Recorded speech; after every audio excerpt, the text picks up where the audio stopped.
Hello friends, I would like to share about an important topic regarding with the intraday trading or day trading. The topic name is that over trading. ഇത് നമ്മുടെ ട്രേഡിങ്ങിൽ ഉള്ള ഏറ്റവും ഒരു bad ഹാബിറ്റാണ് over trading എന്ന് പറയുന്നത്.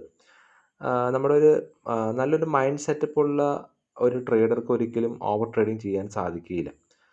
അതിൻ്റെ കാരണം over trading ചെയ്യാൻ നമ്മളെ പ്രേരിപ്പിക്കുന്നത് നമ്മുടെ ഇമോഷൻസ്, അല്ലെങ്കിൽ നമ്മുടെ ഇംപേഷ്യൻസ്, അല്ലെങ്കിൽ illusion of making quick profits. നമുക്ക് പെട്ടെന്ന് പ്രോഫിറ്റ് ഉണ്ടാക്കണം എന്നുള്ളൊരു ധാരണകൾ, നമ്മുടെ ക്ഷമയില്ലായ്മ, അതുപോലെ നമ്മുടെ ചില വികാരങ്ങൾ, നമ്മൾ നമ്മുടെ ഇമോഷൻസിനെ കൺട്രോൾ ചെയ്യാൻ നമുക്ക് പ്രത്യേകിച്ച് ട്രേഡിംഗ് നമുക്ക് സാധിക്കണം.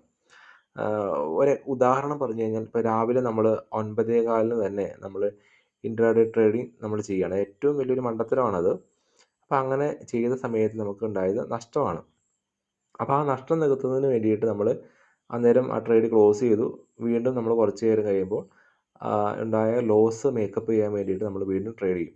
അപ്പോൾ ഇങ്ങനെയുള്ള ട്രേഡിംഗ് നമ്മൾ ഓവർ ട്രേഡിംഗ് എന്ന് പറയുന്നത്. പലപ്പോഴും നമ്മൾ ചിന്തിക്കാതെ എടുത്ത് ചാടി നമ്മുടെ ക്യാപിറ്റൽ നഷ്ടമാക്കുന്ന ഒരു വലിയൊരു ഒരു അവസ്ഥയാണ്, ഒരു ട്രാജഡിയാണ് ഇൻട്രാഡേ ട്രേഡിങ്ങിൽ ഓവർ ട്രേഡിംഗ് മുഖാന്തരമായിട്ട് വരുന്നത്. Why over trading is risky എന്നുള്ള ക്വസ്റ്റ്യൻ വളരെ പ്രാധാന്യം അർഹിക്കുന്ന ഒരു കാര്യമാണ്. അതിൽ ഒന്നാമത്തെ റീസൺ ക്യാപിറ്റൽ ഇറോഷൻ. ഇപ്പോൾ നമ്മുടെ കയ്യിൽ ഇപ്പോൾ പല ആളുകളും, ഞാൻ കേട്ടിട്ടുണ്ട്, ചില ആളുകൾ ലോൺ എടുത്ത് ട്രേഡിങ്ങിന് വേണ്ടി ഇറങ്ങി തിരിച്ചു, അല്ലെങ്കിൽ ചില ആളുകൾ ഫ്രണ്ട്സിൻ്റെ നിന്ന് കടം വാങ്ങി, അല്ലെങ്കിൽ ചില ആളുകൾ അവരുടെ വരുമാനത്തിൻ്റെ ഒരു വിഹിതം ട്രേഡിങ്ങിന് വേണ്ടി വിനിയോഗിച്ചു. പക്ഷേ നമ്മൾ മനസ്സിലാക്കേണ്ട ഒരു കാര്യമുണ്ട്. ലോകത്ത് ട്രേഡിംഗ് നടത്തുന്നതിൽ 90% ആളുകൾക്കും നഷ്ടമാണ് സംഭവിക്കുന്നത്.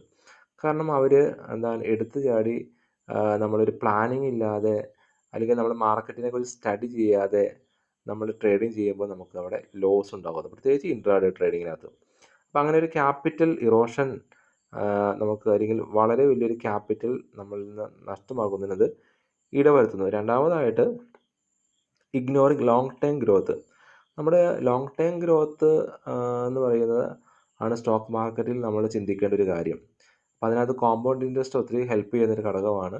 നമ്മൾ പെട്ടെന്ന് ഇങ്ങനെയുള്ള ഈ ഇൻട്രാഡേ ട്രേഡിംഗ് ചെയ്ത്, അല്ലെങ്കിൽ ഓവർ ട്രേഡിംഗ് ചെയ്ത് നമ്മുടെ ക്യാപിറ്റൽ നഷ്ടമാകുമ്പോൾ നമുക്ക് ലോങ് ടേമിൽ ലഭിക്കുവാനിരിക്കുന്ന വലിയൊരു ഗ്രോത്താണ് അത് മുഖാന്തരമായിട്ട് നഷ്ടപ്പെട്ടു പോകുന്നത്. സ്കോളേഴ്സ് പറയുന്ന നല്ലൊരു കോട്ടിങ്സ് ആണ്, smart traders trade less but trade better. നല്ല ട്രേഡേഴ്സ് വളരെ കുറച്ച് ട്രേഡ് ചെയ്യുള്ളൂ, പക്ഷേ ചെയ്യുന്ന ട്രേഡ് വളരെ ബെസ്റ്റ് ആയിരിക്കും. എല്ലാവരും എൻ്റെ ചാനൽ സബ്സ്ക്രൈബ് ചെയ്യുക, ഷെയർ ചെയ്യുക, അങ്ങനെ ഓവർ ട്രേഡിംഗ് ഒഴിവാക്കുക. Okay, thank you.